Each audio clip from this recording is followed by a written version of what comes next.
Well, Chris, well, listen, Mark, listen, hold on. When I say, would you have caffeine today? What the hell is that up to you out of this thing?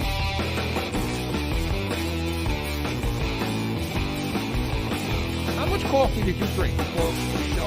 Listen, you can't polish a sneaker, right? throw tomatoes at me, do whatever you're going to do.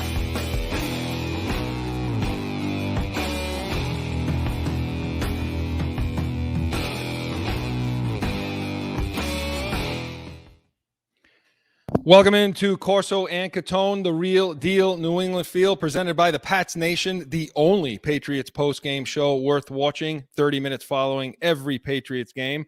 Chris Corso alongside Mark Catone and, of course, Joe Guarnieri, our producer and director. Listen, he's got us up on YouTube, so subscribe, give us that thumbs up. You can also catch us at Podbean. Mark, there's a lot of ways for people to get in touch with us, so email us. Email us at corso.catone@gmail.com. Check us out at Twitter, at Corso_Catone, at Corso_Catone, and our heated hotline. Give us a call, 855-313-PATS. Leave us a message 24/7. Joe will pick the one he likes, put it up on the air, and Mark and I will discuss it. And that one may be yours. So 855-313-7287, the heated hotline. Mark, always have a packed show, and among other things, we're going to get to Yankees versus the Yankees versus Red Sox, which I think they just threw out the first pitch. Yep. And also tune in for Catone's comments. You never, ever want to miss that. Mark, we never know what you're going to come up with, so you don't want to miss that. It's definitely worth the wait. And our Patriots preview of the Saints tomorrow, where they travel to New England at 1 p.m. Eastern. We'll have all coverage on that, and join us 30 minutes following, Mark and I, for all your post-game coverage. So, Mark, how are you feeling today? I'm ready to go, of course. I always have to ask Mark that question because we never know when he's going to go off the rails. So, Joe, since Mark is ready to go, let's get into heated hotline. Well, today, I'm going to put this up. Today we had a heated hotline, but the caller's his audio is a little muffed up, if you will. So,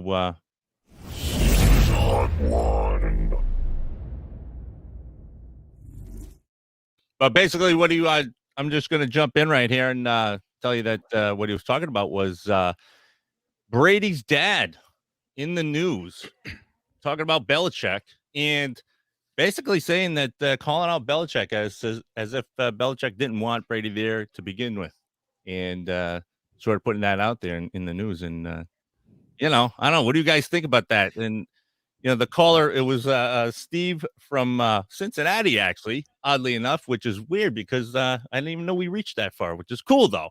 But his question was that: what do you guys think about Brady's dad sort of getting in the mix with Belichick? Joe, we reach everywhere. We're all over the place. I know. We're everywhere. Somebody say Cincinnati. So, no, listen, thank you, Steve, for the message. Hey, Steve, next time, Steve, you're going to leave a message. Make sure it's audible so we can actually play. Next time, have two less bourbons, right, and we'll be able to understand you. That way we can play it on the air. But you know what? Joe picked the right one, I think, right? Because, Mark, I heard the same thing, and we can also get into Guerrero, too. But, go ahead, Mark. What do you think of those comments? Listen, the father, Brady's father, nice guy, right? It's a week before we're playing him next week, obviously, right? Now they're back they want to get themselves back in the media, right? We haven't heard from the father since the summer. All of a sudden, we play Tampa next week. He's going to throw that out there. I won't be surprised, Chris, if you heard the father again this week talking more, right? Somebody will grab him. He can't control himself. He's got to speak, right? Guerrero's nothing but a leech, a jerk leech who's making money off of Brady. He's calling Belichick like Bonnie the dinosaur, right? He's calling basically a dinosaur, right? And, Chris, listen, and I'm going to say something. Brady has been nothing but class with all of this. Like, he commented again this week and said, hey, I got nothing but good things, good experiences there. It was a great experience. I have nothing but gratitude for what they gave me and what I did there. And this is a new chapter. So you know what? Screw those people. I mean, come on. Brady knows what Belichick did for him. Yeah, listen, these guys are writing checks. Brady has the cash, right? Exactly. So, and the father's been doing that. And, Brady comes out and says this week, well, people are protective, and that's the nature of people that are close to you. They're very protective, but I enjoyed my, the same rhetoric. Yeah, I enjoyed my and what time else is he there. going to say? 20 years and all this other nonsense. Yeah, look, I don't have as much problem with Mr. Brady Sr. I don't have a problem with him. do. Guerrero, I do. As I do with Guerrero. And because Guerrero's a leech.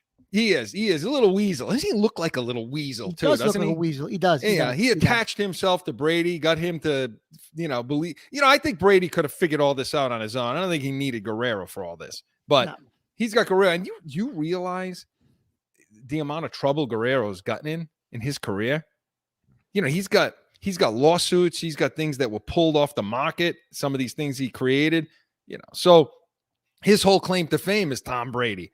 Yeah, now he wants to come out and say, but Mark, all the things he said this week about Belichick is basically a dinosaur, is what he's saying. He's basically saying he didn't evolve with the times. He treated Brady like he was a 20-year-old rookie, and he should have realized that Brady was a different. So it was irritating or frustrating for Tom. Love how he speaks for him too, right?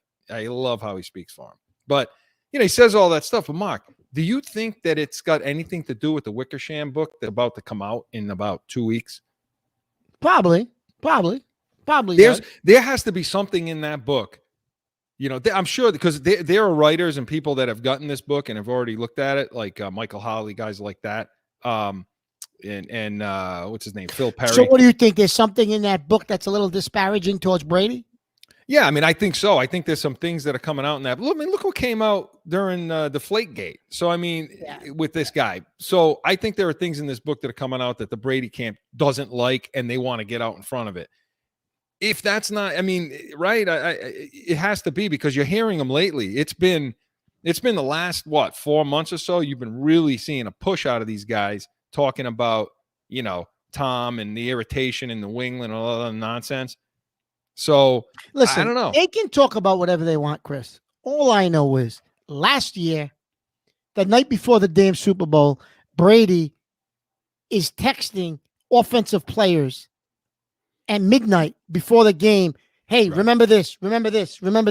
Where the hell do you think he got that game preparation from? He didn't learn that as a 20-year-old rookie on his own. He learned that in the goddamn film room with Belichick, because they didn't leave one stone unturned when they prepared for a big game. Okay? That's where we learned the routines, the rituals, the film study, everything. And he, of course, over 20 years, he took it with him to Tampa. Those fools didn't know. You think Arians knew how to prepare for a goddamn game, that cartoon character? Of course not.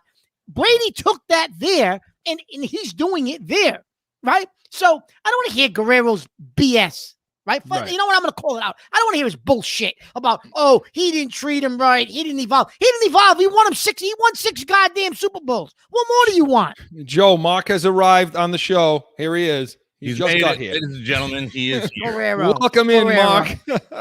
Guerrero. Listen, no, I agree with you. And to say that Belichick hasn't evolved and all that. Look, he let Guerrero in, but he was disrupting the locker room. Pissed off. You're right, Chris, because he was disrupting the locker room. He shut him out. Now all of a sudden Guerrero can't stand him because he shut you out. Well, he was calling into question all the training staff and all this other stuff, and it was just becoming messy. But, look, Belichick is who he is, too.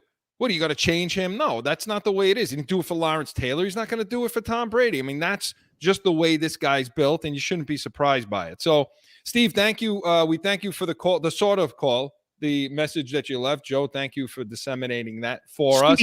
2 less bourbons, and we'll get you right on the show. 2 less.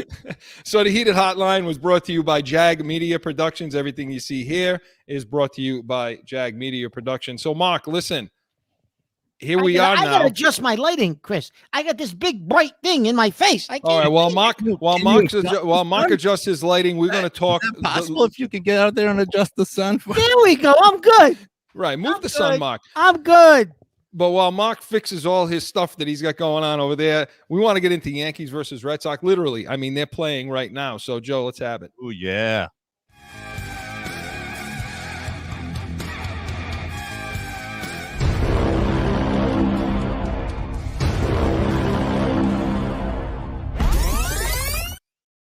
8-3 last night, Mark. So the Yankees, they took care of the Red Sox in a big way. I mean, that's a lot. That's a big, and I want to hear your comments about that game. But Cole, Cole got the win last night. What were your impressions first of that, and what do you see happening here in the next 2 days? Cole did get the win, which was important. It was a big win, obviously. Cole pitched. He did his thing because he was absolutely horrendous his last start.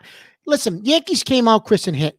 They did what they're supposed to do. They came out, and the guy they hit off of is a guy that they haven't had no success off of since he's become a Red Sox. Eovaldi. Nathan Eovaldi has owned the New York Yankees since he became a Red Sox. And the Yankees came out from the first inning and were batting him all over. He didn't know what hit him. His head was spinning at the end of the second inning. I mean, they came out. They came out. It was like batting practice in that first inning. They scored 3 runs in the top of the first, and that was basically the game.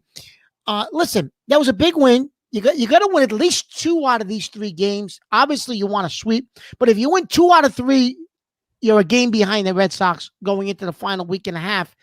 And listen, you want to if it's going to be Yankees Red Sox, you want to host that game at Yankee Stadium because you know it's going to be Sale against Cole, and you don't want to have to play that game in Fenway Park, right? Sale Cole, you don't want that game there. So it was a big win.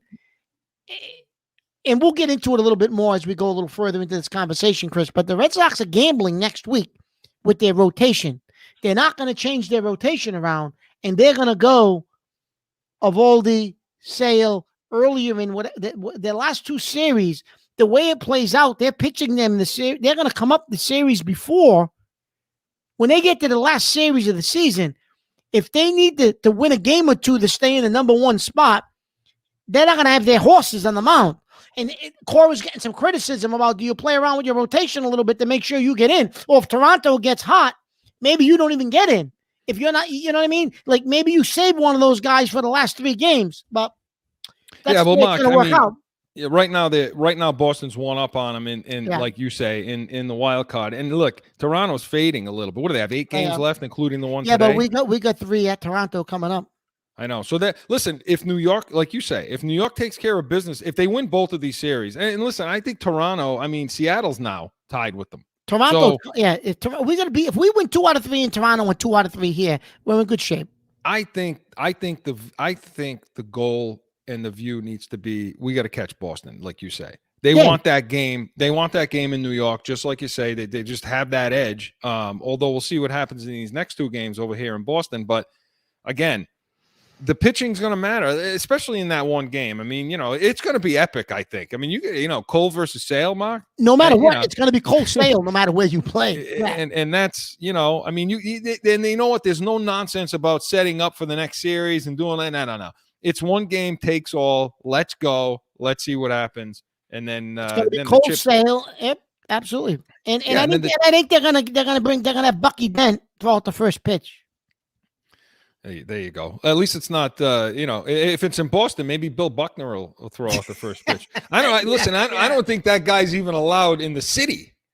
Billy Buckner. In the city. Hey, did you see that Mets? Did you see that that program they put on? It's, I think, a 30 for 30 on ESPN about the Mets, the 86 Mets. I missed that.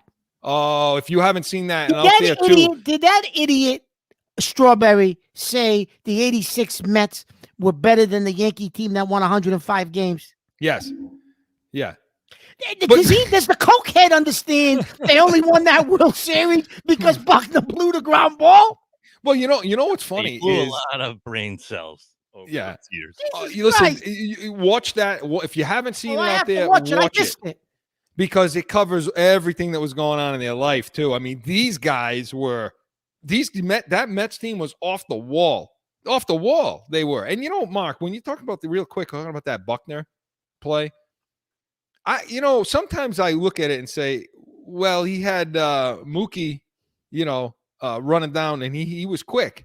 And I think he kind of rushed that because he didn't know if he was going to get over to the bag. The bottom line is he should have been out there to begin with. Bottom line is Dave Stapleton came in for defense every frigging game down the stretch in the 9th inning. Right. And all of a sudden, why? They wanted Buckner on the field when they won the World Series. Talk about bad managing. You put Stapleton out there because that's what you do. Yeah. And that's how in the Mets, you know what they were looking at? That team was so off the wall. They were looking at. They made a comment about Roger Clemens that he had a beard while he was pitching, And then in the post game, when he got pulled from the game, he went and shaved for the post game interview, and that's why you see him clean shaven. This is what the Mets were paying attention to. They were off the wall. Yeah, they were off the wall. Listen, people forget though. You had the lead. You could have won that. You could have won Game 7, and they had the lead, right? They had like a 3-4 run lead. But Game 6 was the game. That was Buckton's game. Yeah, it was the game. So, but anyway, listen, Mark, with the Red Sox turning to them, does everyone owe Bloom an apology at this point? Do you think? Well, yeah, I don't know if you owe him an apology, Chris. I mean, he gambled, and I guess his gamble worked, right? If you have the crap table and you're throwing dice, you're gambling, right? I think he gambled. Joe, it always comes back to that with this. Of course it does. Of course. It always comes back to that. Crap table, blackjack table. Right? What? Yeah, we need to do a gambling show because sports betting's legal everywhere now, Mark, which is dangerous for you and I. But go ahead. Boom. But Chris, so I think he gambled at the trade deadline and said, "Hey, what if we make the playoffs? We make the playoffs. If not, we weren't supposed to make it this year anyways." And it turns out he's a genius. They're going to make the playoffs, and he didn't give up anything to really sneak in. They're going to get in, And so I don't know if we owe him an apology necessarily, but not us. But I think he took some heat that maybe now we can say F you to everybody that gave him the heat. I got us in. I was right. Right. Not us. We don't have an apology because we are the real deal New England. And if you listen to these morons, okay, on the radio back where you guys are, they were torturing this guy about it. And you and I said, hey, players play.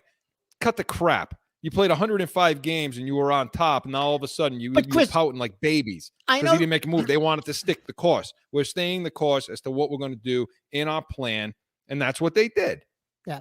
Chris, I know players play, right? But if you look, and I know we've brought up on this show several times, well, if you look at the Red Sox, the first 100 games, 120 games, they are what they are, and they were a good team. They were. But if you look at the last 15 games, they've got hot again. But if you look at the teams they're beating, Chris, none of them have winning records. So I am going to say this, Chris. Come playoff time, I don't know how much they're going to give you because they're not beating anybody that's got a winning record. They're beating up on the worst teams in the league. Yeah, they've won 7 straight. Yeah, they won 7 games in a row against teams that stink. So that's all I'm saying to you. So I'd be a little cautious to Red Sox fans thinking, oh, we're getting hot again. You're getting hot against the worst teams in the league. Last night you got your brains beat in because you played a team that was halfway decent. You know what I mean? That's why I say, reserve the opinion until if they could beat the Yankees in that game, then I think Bloom's going to get a pass. Look, Mark, just look at some of the numbers here. You talk, he got tortured about not getting Rizzo, right? Schwarber and Rizzo. Look at their numbers. 6 since they got to their team. 6 home runs for Schwarber, 18 RBIs. Rizzo, 6 home runs, 17 RBIs. There's not a lot of difference there, is there? No, there isn't. There isn't. But I think Rizzo was hot early and Schwarber got hot later in this whole trade scenario. But that doesn't take into account the defensive issues for Boston. No, those numbers. They still needed the first baseman, Chris, because of those defensive issues. They would have a few more wins if they had Rizzo at first base. I'll tell you that right now, Chris. And I'll tell you another thing. When the Yankees picked up Rizzo, I understand that their stats are the same, but Rizzo was hot when they first got him, and he ignited a spark, and he was part of that, getting them rolling a little bit to make up ground. So I still think it was a good deal for the Yankees, even though when you look at their numbers, and numbers don't say the entire story, it does look like they're pretty equal, right, at this point. Chris, but let me ask you something. Again, I'm going to throw it out there now that we're almost done with the regular season. Does Boone save his job? I think if he beats the Red Sox, he does But Chris, what's interesting? And I didn't realize this. His contract's up. He has no contract for next year. I don't think he's coming back. This is the last year of his contract. So they don't got to fire him, Chris. I think they just don't renew it. Yeah. I don't think he's coming back. I really don't. So today, Cortez versus Pivetta. We'll see what happens in that game. But Yankees versus Red Sox were presented by Special Sauce Podcast. Start up, finance, and drive yourself to success. SpecialSaucePodcast.com. When we come back, Catone's comments.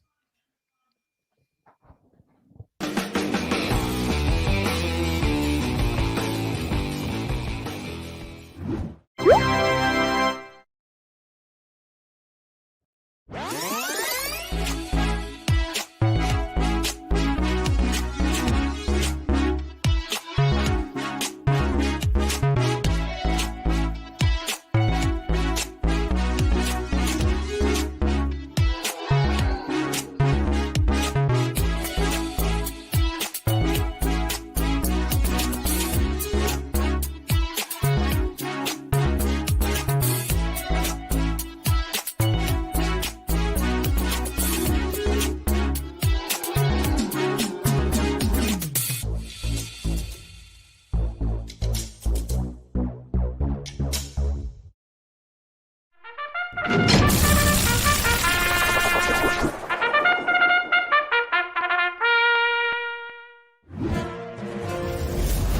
dun, dun. Chris, I always, and you know this about me, Chris, I always pride myself in the fact that I'm very generous. I have some different charities, different things I donate to, right? And you know that. And I don't publicize what I donate to or what charities I'm good to, right? Very, very modest and unassuming. Right? Mark. Yes. For real. Yes. But, Chris, I'm going to lose my mind. Every damn store I go to lately, I go to the supermarket. You're checking out. Can you donate $1 to this group, to that group? You're at the checkout counter with your card. Well, people are waiting. They're looking at you. The guy's looking at you, the checkout guy. What am I going to do? Look like a deadbeat. Okay, I'll donate $1. Boom, donate. Wonderful. I go to the next store. Same thing. You're donating to, I don't even know what I'm donating to, Chris. It's cosmetic surgery for the cashier's sister's ass. I don't know what it is. That's all it is. Donate $1. Boop. I donate $1. It's great. I go to the pet store to get my dog pet food. You know, he hasn't made an appearance on the show in a while. I get pet food. I got to donate to the ASPCA. Are you kidding me? What is this? Donate. I need a donation for crying out loud. Donate to the Mark Catone Fund. Something. Jesus Christ. Chris, that's what this is insanity. So when you go to the store, stick it to the consumer again because they embarrass you into donating. Listen, I'm into donating. Like I said, I give to my own personal charities. I give to different things. But when I go to a store, every damn screen in every store, it's donation. Donate $1 to this. You want to donate to that? Well, you look like a goddamn deadbeat. You got somebody like impending danger on your neck. They're waiting for you to check out. They're looking at the screen. Is this deadbeat gonna donate? Yeah, honey, don't worry about it. I'm gonna hit the yes button. Get off my neck. I hit the yes button. The cashier is looking at my face. Okay, I'm going to give the money. Don't worry about it. I'm going to give it. But Jesus Christ, Chris, are you kidding me? Well, and you know, if you're giving the $1, those are the people they don't really want to do it. They're just doing it because, you know, like you say, they're guilted into doing it. Hey, listen, I will say Mark is a very generous person. We talked about 8 months ago Chris, or so. you can't even give more than $1. It says donation $1, and you hit the button. No, they got the 1, the 5, the 10. Don't they have the option? No. In this state, it's a donation. They give you a preset amount. You just hit yes, and they add it onto your bill, which I don't care. But Jesus Christ, let me pick and choose what I want to donate to. Mark, listen, you were an advocate for the hockey player 8 months ago, the GoFundMe account. So yeah, you do. And for me, my whole thing is children. Listen, today Anything to do with children. Chris, I went to one of those dirty big box stores. I walked out. There was a kid there. It was for the Boy Scouts of America. Yeah. I went and donated. I put money in the jar, whatever. But I chose to do that. Don't stick it in my face and try to embarrass me when I'm checking out. Well, what are you going to do? Walk by them? My kids are Boy Scouts. Yeah. I was a Boy Scout, but they're in the uniform, sitting there with the table. You're not going to just walk by them. But I'm okay with that, Chris. But don't embarrass me. Every place you check out, you're gonna hit this donate button. Yep, add it on to the bill. Add it on. Joe, do you notice how every week we're talking about stores and I need to stay in a cave and never leave the cave. Just lock me up, give me food, drink, and I won't leave. You listen. Yeah, that's just what I was going to say. You can't go to stores anymore. You know what to do? Instead of the donation of the $1, start bringing some of that crap you have from Home Goods, okay, into the store with you. And say, no, I got something better than $1. Here's this nice little knick-knack little clock, this clock slash, now he's got to can opener. Now he's got to break my beans. He knows what that does to me. Home Goods. Now he's breaking my beans over Home Goods. Give him the clock / can opener / beer opener. You could give him that thing instead, right, Mark? So Chris, yeah, Mark. you know Stay what out it of is, the Chris? It's store. not even the dollar. I don't care about a dollar. I don't give a shit about a dollar. It's just the principle of the thing that every place you go, you got to donate to something. Listen, I donate. I do donate to things, to charities, different things. But Jesus Christ, every place you go, I don't even know what the hell they're asking me to donate to. I'm reading shit. I'm like, what the hell is this? For your sister's cosmetic surgery on her ass. Okay, yes. I don't freaking know what it is. Mark, the devout Catholic that you are. $2 goes a long way. That's it, Mark. You Can feed an entire. Mark, come on, Mark. Don't be Cratchit. You know what the problem is, Joe? It's all those people driving around them in every back, front, side to side. That's speaking of that, I No, almost got no, no, killed.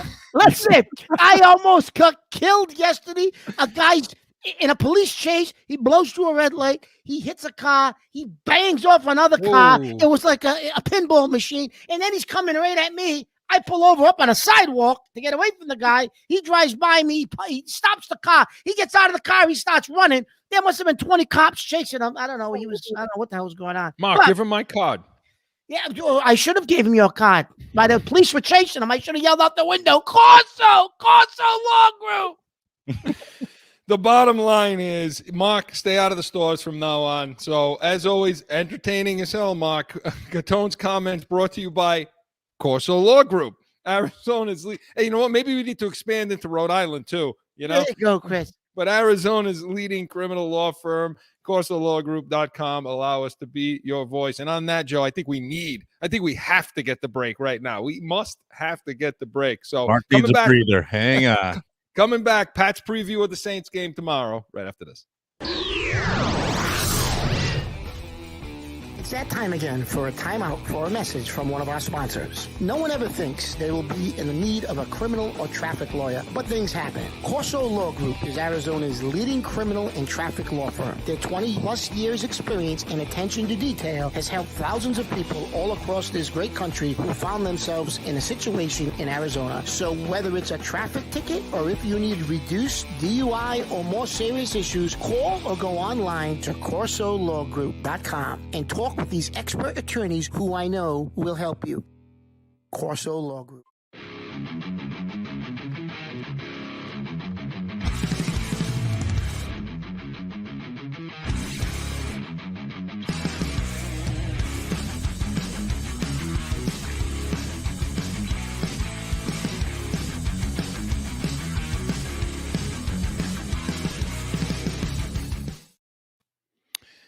And welcome back to Corso and Catone. Yeah, that Pats Nation promo, Joe. 30 minutes following the Patriots-Saints game tomorrow. Mark and I will have all your post-game coverage. However, we do have our preview first. Let's not get ahead of ourselves, right, Mark? Let's not get ahead. But the Saints travel to the Patriots tomorrow, 1 p.m. Eastern.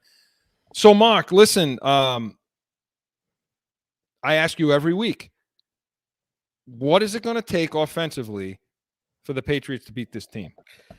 Well, Chris, I still think they got to take the training wheels off this kid.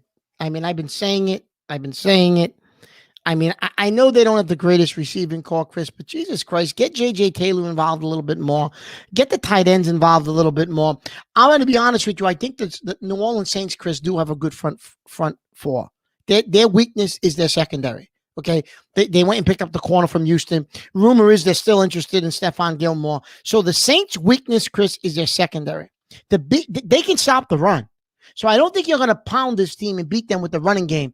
I mean, yeah, you're going to have to mix it up a little bit, but I think you're going to have to throw the ball to beat the New Orleans Saints. So the keys to victory, in my opinion, right off the bat, you're going to have to open the offense up, Chris, I think, because that's New Orleans' weakness is the secondary. And we're going to have to throw the football. And they're going to have to let Jones take the training wheels off more. I mean, I think they did a little bit last week. They're going to have to take them off more this week. Chris, I think you're still on mute. Sorry. I had to get over that Catone's comment. So I was laughing so hard I had to mute the microphone. Mark, but Mac Jones is completing 74% of his passes, but his 6.2 yards per per pass, that's 23rd in the league. So yeah, that lends That's the itself to training say, wheels, right? you got to take the training wheels off a little bit. But the Saints have been stingy in the secondary for the past 2 games. They have been playing pretty good, but I mean, you take it for the teams they're playing against. But they are dealing with some health issues. So They got guys out. They got coaches out tomorrow. Yeah, I mean, you got Marsh Lattimore has a hand injury. He's playing banged up. I mean, he missed the Panthers game, and so didn't Gardner Johnson. He missed the Panthers game too. But so they're going to be playing at less than 100%. So Mark, I agree with you. That they're going to have to put the ball in the air.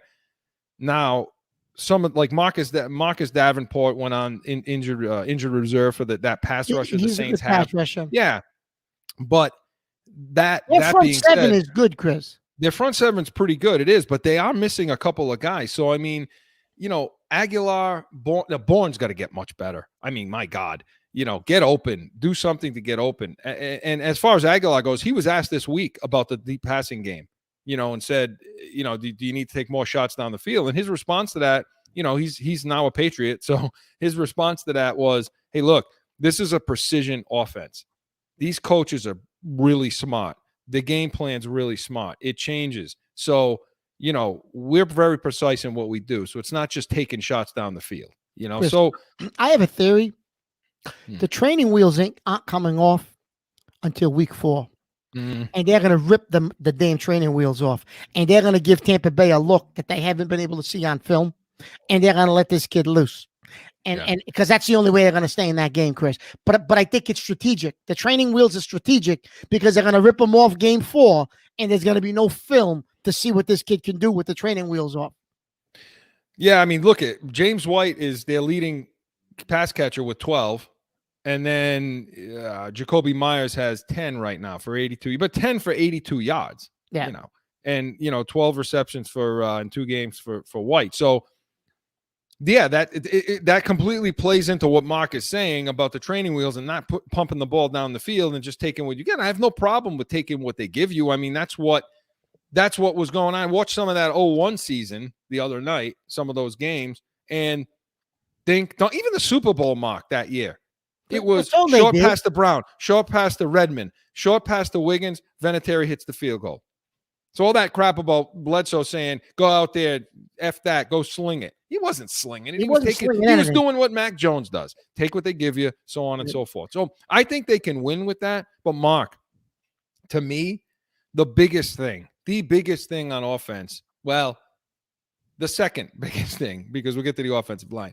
The biggest thing is getting these tight ends involved. You've got to do better than what they Chris, have. what are they going to do, do you think, to get these guys involved? What are they doing? Then what are they not doing schematic wise to get these guys involved? Well, first of all, get them on the field at the same time. Number 1. Okay, get these 2 guys on the field at the same time. Spread the defense out, especially if you're worried about a Saints pass rush. Okay, if you're worried about a Saints pass rush and they dinged up in the secondary a little bit, then spread these guys out. Get Hunter Henry, if they're playing against cover 2 safeties in the middle, get him to run that seam pass like he did last week. Okay, Jonnu Smith can run those delayed outs and then get up the field with his power. So to me, getting them on the field at the same time, and my God, Mark, in the red zone. I mean, if nothing else, get these guys the ball, get them on the field at the same time, and get these guys the ball in the red zone. Even if you spread them out, and this is all over the field, even if you spread them out and get them on the field, you can run out of that too. And that just opens up that middle box to allow you to run the ball also. So, I mean, that's what I think needs to be done, but nothing's going to work. And nothing's going to work if they don't do what, Mark? I mean, this. They're going to pass protect a little bit. I mean, this offensive line. Well, listen, Trent Brown, I think, is playing, Chris. He practiced yesterday, I believe. Well, I got the injury report right here. Is he on it? Well, as of Friday, I didn't see today's. I didn't see today's, but I think he practiced yesterday, full practice. There are no players that were listed out, no doubtful. Yeah. The question marks are, and 3 of them that are important, are Trent Brown with a calf, questionable. Adrian Phillips, that's not injury related, so I think he'll probably play. And Uche was a new one on the list yesterday with some sort of back problem. You know So what? I'm a that little. can be a problem too because of I'm the a pass little. rush. I'm a little. Yeah, I'm a little with him. I don't know. Anyway, Yeah. but So and Damian Harris, it's good he's not on there, Chris, because he was on there the middle of the week with his finger, yeah, he came off on Friday, which is always a good sign which is that a he'll good play sign. He'll because play. they're going to need him. But on that right side of the offensive line, Mark, If listen, Brown is out, Chris, you're gonna have a problem. and a lot of what they do running in the running game, a lot of those counters, a lot of those traps where the linemen from the other side are pulling over, to block out. That's coming to the right side. Yeah. It's coming to the right side of the line, and they're going to have to shore that thing up. And as far as pass protection goes, yeah, man, he got hit 9 times in the first game. I don't know And how Chris, many he got hit in the second New Orleans game. can get to the New Orleans can get to the quarterback better than the Jets could. So that's going to be a problem if you can't protect that right side, because New Orleans will get to him. Well, like I said, when I give, when the Patriots are passing, I mean, I give the edge right now to the Saints. I do. In the pass rush, only because of what I've seen out of the. Chris, you think we're going to have to establish a running game then to take a little bit of heat off them? Yeah, well, you know what? They get the edge there too. I mean, they're really good against the running game too. They only allow 66 yards per game. That's third in the league. 2.8 yards an attempt. That's second. Yeah. And that was good. And against Christian McCaffrey, he was limited to 72 yards on 24 carry, 3 yards per carry. So yeah, you got Cam Jordan, Ringo, Tuttle, Granderson. The linebackers, Davis, Bourne, Dowell. I mean, these guys. They have a good front seven, Chris. Real good front seven's good. So they better have fixed the problems that they're having on the right side, and even with Wynn too. Wynn didn't look so hot. Wynn played, Chris. I'm going to tell you something. I know in our post game last week we talked about the right side of the line, and we called them one of our Sunday stiffs, right? But yep. As on the Pats Nation, the real Patriots post game show. Yeah. Yes, absolutely. We'll plug there. I like that, Chris. I went back during the week and rewatched some of the film of that game, Chris. Let me tell you something. Wynn stunk too. Wynn did not have a good game at all. No. So Wynn, I mean, we didn't really hammer Wynn last week only because the right side of the line was so damn bad. But let me tell you something, Chris. Isaiah Wynn had a bad game, and he didn't play well either. Yeah. No.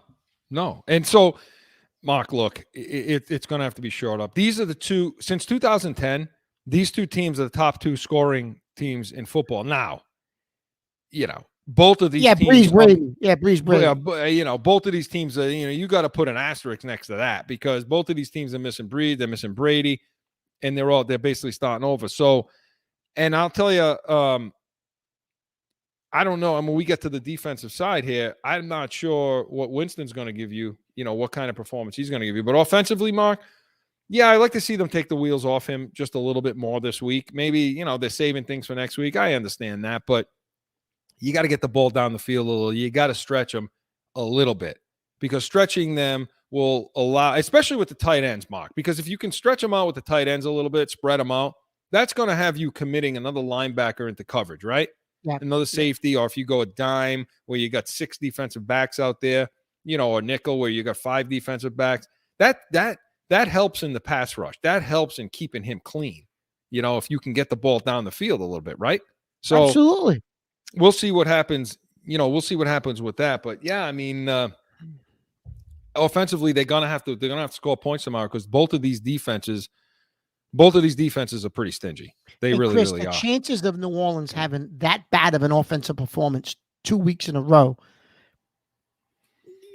probably slim, right? Right. And so Winston's hot or cold. He either looks like he's an NFL MVP or he looks like last week.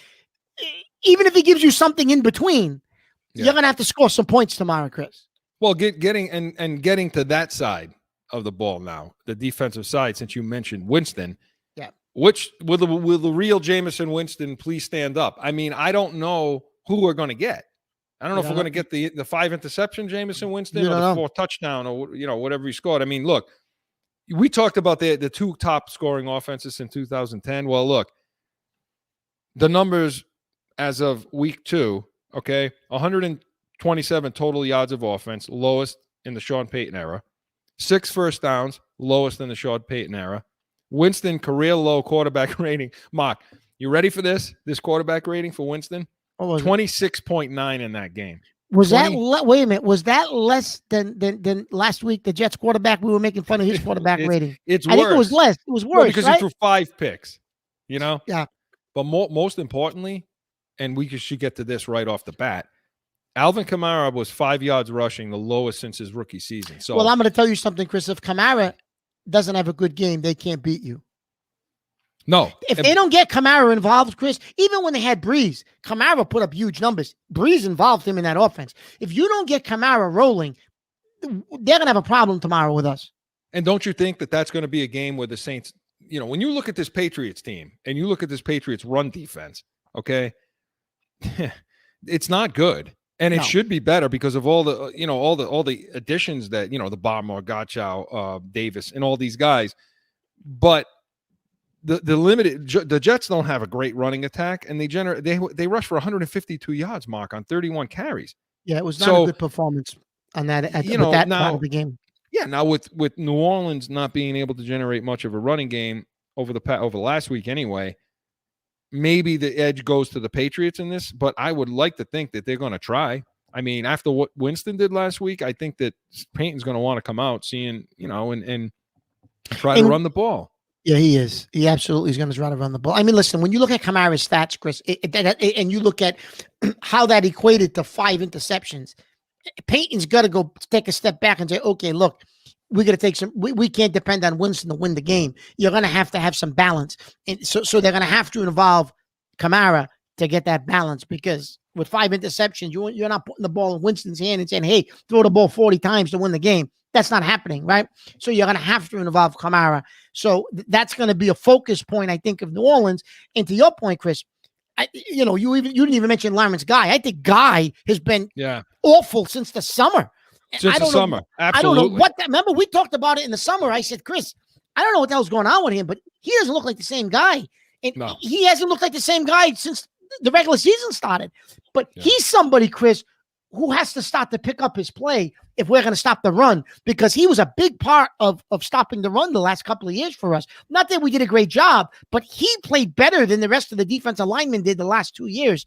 If he doesn't play well, we could have a problem tomorrow stopping the run, which then Winston will feed off that, because, if you can get Winston, Chris, off his spot, he'll make bad decisions.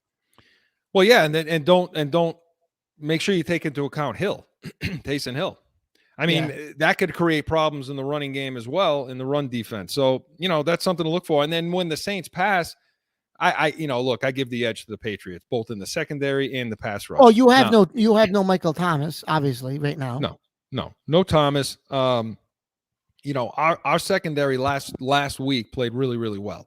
I mean, they were lights out. Now, again, a lot of that stuff was Wilson throwing it in their lap. But, Phillips made that nice play. J.C. Jackson made that nice play for the pick. And you still got to get the ball when they give you the opportunity. So I think.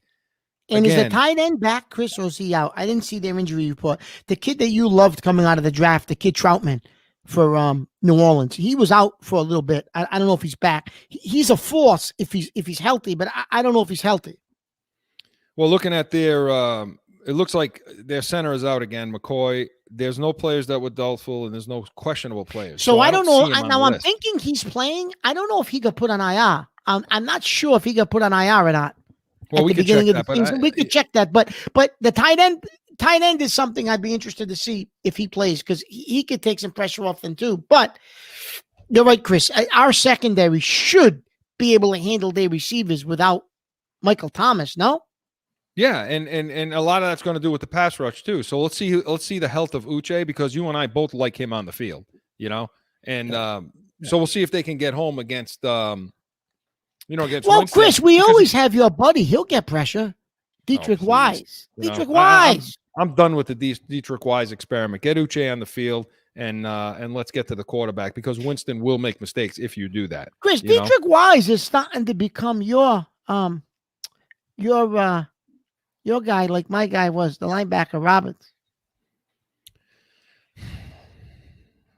Mark, I can't even believe you would bring up number 52. Where is he anyway? He's with Miami. He's with Miami. Football anymore? I don't remember him in game 1 doing anything. No, that's what he played in game 1. I remember. I heard his Yeah. name. Well, Bum. Mark, we need him back. You know. Mm. Listen, Yeah. and Jamie Collins is being shopped around now. Do Detroit. you need him though, Chris? If you bring him back, that's almost like an indictment on all the guys you brought in. Like in other words, it's almost like okay, we drafted guys, we brought guys in, we failed at that again, and now we're gonna go get Jamie Collins. I don't know if they'll do that. Do you think? You have to. Well, I can understand why the interest is there a little bit, only because one, he knows their system, and two, It does. how many off ball linebackers did the Patriots really have? You know, when I say off ball, I mean that are playing back off the line of scrimmage, 4 or 5 yards off, can get into coverage, can play in space, run fits, make everybody right, fill gaps. Okay. How many do they really have? I mean, they have Bentley, Hightower. Uche, you would think, can do a little of that though, Chris. Uche's No. more of an edge guy, though. All right. I think he's more of an edge guy. You know, Okay, a couple okay. of other guys that are there, and you know, so because most of these guys, like you say, well, Wise is an end, but you know, Uche, Winovich, who am And I thinking of? Judon. the rookie from Oklahoma, Perkins, is more of an edge guy, I think, too, Chris, isn't he? Yeah, but I mean, he's a guy that can play in the middle. He can play off ball, And but the guy- he's been hurt. The other guy who was supposed to play off ball, Chris, but they put him on IR, the second-year kid from Alabama, Jennings. Yeah, Jennings. Yeah. So I mean, Perkins can do it, but we don't know what Perkins can give. He hasn't been on the field yet. He's So I he's mean, been hurt, right? yeah. So and then there's Judon, you know, which I you know, Judon is a do it all guy, right? You know, so so the interest in Jamie Collins, yeah, I could see that. The only problem with trying to get get Jamie Collins is his contract. He's got a huge contract. He's got a big number to have Yeah, to pay. I don't want him.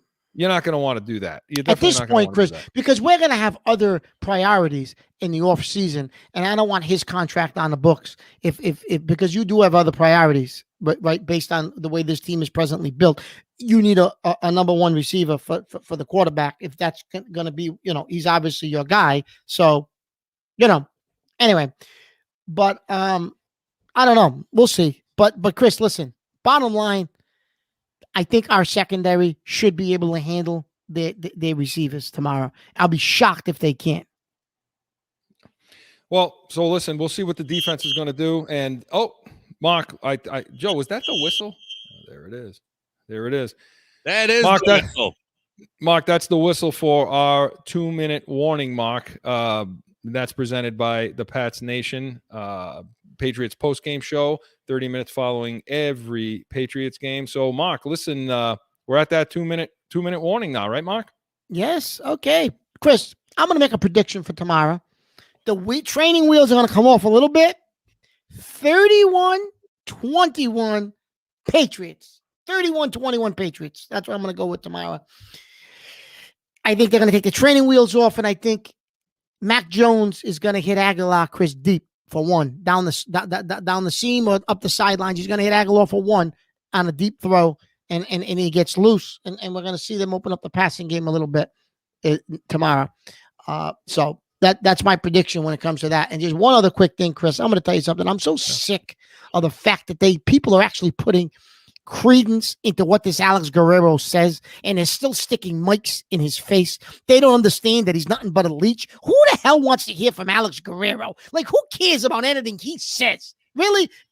That really pissed me off when we had to hear from that little weasel this week. Shut him up. Let him sit on the sidelines and rub Brady's calves. Do whatever the hell he does. But I don't want to hear his opinion on Bill Belichick.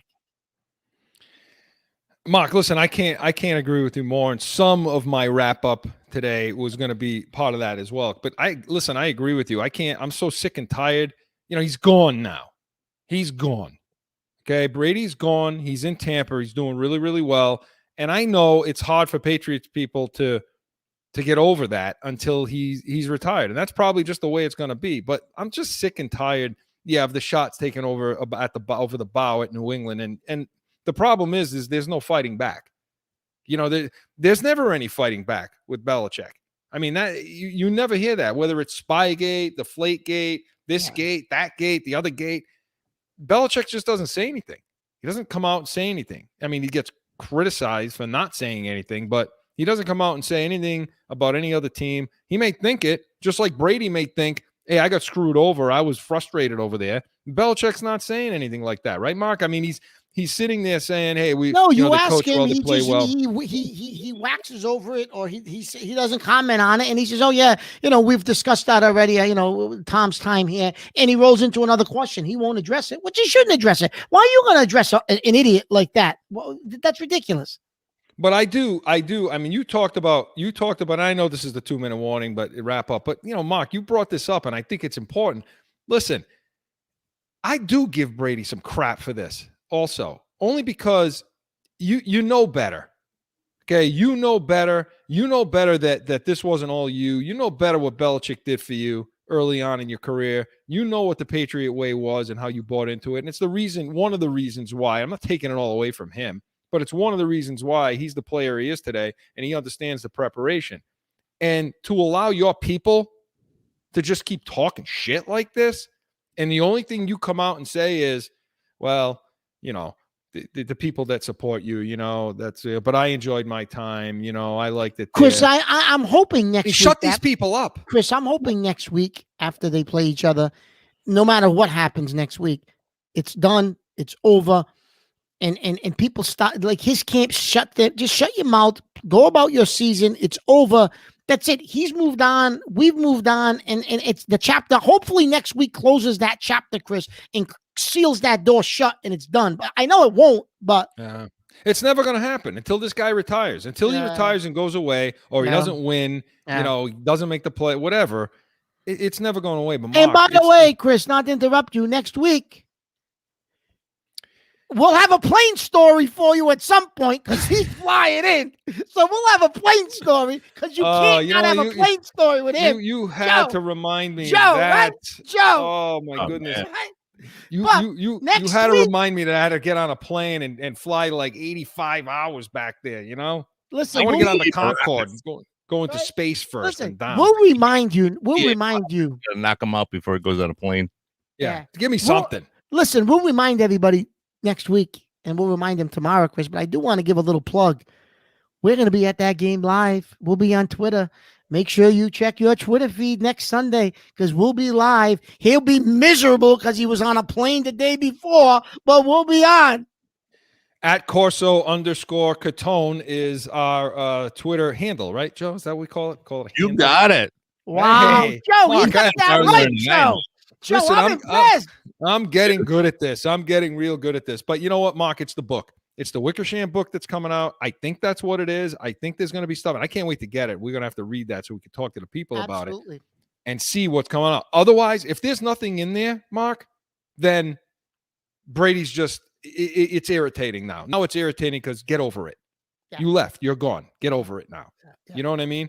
You wanted to go to a place where they were going to just give you everything, let you do what you want, travel when you want, miss practices, whatever he wants to do, that's what they do. And if there's nothing in that book that he's trying to, defend and get out in front of, then then I'm losing some respect for Brady. And I don't know that I really ever even had any for his camp. I mean, Guerrero, I have no. To me, that guy's like completely useless. He gives him a massage. He talks him up. He tells him how great he is. But all this nonsense about the TB12 method and all this stuff he's getting from fruits and vegetables, and he's squeezing it into a bottle and rub it on yourself, drink it, whatever the hell, bathe in it. Mark, When did a trainer become part of the camp? The quote unquote camp? And like, who has camps? You know what I mean? Like, whatever happened to somebody's publicist? Like that person speaking out as the only person. You know what I mean? When you win 7 rings in 2 different places, and you break all these. I mean, if you look back at the Patriots records, Mark and Joe, I mean, they're stupid numbers. 21 games in a row. Did we get to hear from his hairstylist? I mean, because they should have a voice too. I mean, Chris, God forbid he repeats this year and they win 2 in a row in that clown place down there. Oh my God. Well, since and I haven't given my prediction of tomorrow for the Patriots yet, but since you're talking about that, what do you think's going to happen this week with the Rams? Because I don't see Tampa. I think Tampa's going to walk out of there with a loss. Put your microphone on. Rams are beating them. I think so too, which is bad for New England. Yeah, it is. You know what? I hope they kick the shit out of the Rams. I'm going to be honest with you. That's the only shot. We got let them come in 3-0, blowing everybody out, and then we put something together against them. And Brown's on the COVID list, isn't he? Or was he? Or was Antonio he out? Brown's on the COVID list. Yeah, I don't think he's playing. He's playing. But, don't worry. Don't worry. He'll be back next week. Oh, of course. Don't you worry. Because they're 100% vaccinated. So what he's going to show? 2 negative tests or something like that, and then he can come back. So, they'll be playing next week. But yeah, so I'm not sure how good it is for New England if the Rams beat them. But I agree with you, Mark. The Rams are going to beat that team. And if Donald wasn't out last year in the playoffs, I think they would have gotten to Tampa. Yeah, I think they would have too. They would have beat Green Bay. I think they would have too. And I do, and I think they would have given Brady fits with that front four. So that's going to be a game worth watching. That's going to be a 4 o'clock start. So that game will be happening when Mark and I are on the air for our post-game show, the Pats Nation. Again, as Joe always likes to say, it's the only post-game show worth watching, right, Joe? Oh yeah, I mean, come on, you two. Who couldn't love these two pretty faces out there? Especially when you're at the market donating that $1 in every store you go to. How many stores do you go to, Mark, in a day? Chris, you're gonna talk to my wife. I'm like they send me to all these stores. They do it to bust my beans. They know I can't stand going to stores, and that's all they do is send me to stores. Well, listen, that's our 2-minute warning. Chris, what's your prediction? You didn't make a prediction. Oh, yes, that's right, the prediction. Yeah, listen, I think it's going to be a defensive struggle tomorrow. Offensive struggle, a defensive battle, and I think it's going to end up 13-10 for New England. That's what I think is going to happen. I think it's going to be a low-scoring game. I do not think they're going to take the training wheels off. I subscribe to Mark's idea of week 4, trying to get that done a little more. And I just think it's going to be a kicking fest. Whoever can make the most kicks is going to win this game. And I think Winston will turn the ball over too. The problem is New England won't get enough points off turnover. Last week they were 16 points off the 4 turnovers? 4 or 5 turnovers, yeah. That's disgusting. So 2-minute warning was presented by the Pats Nation, the only Patriots, the real Patriots post-game show, and that'll always be airing 30 minutes following, not always, we'll talk about that in a minute, but 30 minutes following every single Patriots game. Join Mark and I for all your post-game coverage. Mark, some people to thank. We're at an end. I want to thank the good people over at Special Sauce Podcast, Startup Finance, and Drive Yourself to Success, specialsaucepodcast.com. Studio 42 Designs for all your graphic design needs, studio42designs.com. Corso Law Group, Arizona's leading criminal law firm in Arizona. CorsoLawGroup.com. Allow us to be your voice. Jag Media Productions. Everything looked great today, Joe. Nice job, Jag Media Productions. And Mountain View Home Watch and Security, Scottsdale's leading home watch and security firm. Tune in next Saturday, 7 p.m. Eastern, for our show, Corso and Catone, the real deal New England feel, where we're, of course, going to preview that Buccaneer game. So you definitely don't want to miss that. And tune in tomorrow. Make sure you join Mark and I for the post-game show, the Pats Nation, the Real Patriots post-game show. We're going to go talk MacMania, go through our Sunday stiff, and Brady versus Belichick. Make sure you tune into this because you're not going to want to miss it. Mark usually goes off the rails. A programming note real quick, Joe. For the Tampa Bay Buccaneer game, we won't be on at the same day. We will be on one day following on the Monday, October 4th at 7 p.m. Mark and I are going to need a day to absorb everything that's going to go on. So Monday, October 4th. You'll be drooling on yourself by the end of that game. The Pats Nation post-game show, 10-4 at 7 p.m. Eastern. We can go over everything from that epic event. So for Mark Catone, Joe Goneri, I'm Chris Corso. So long, everyone.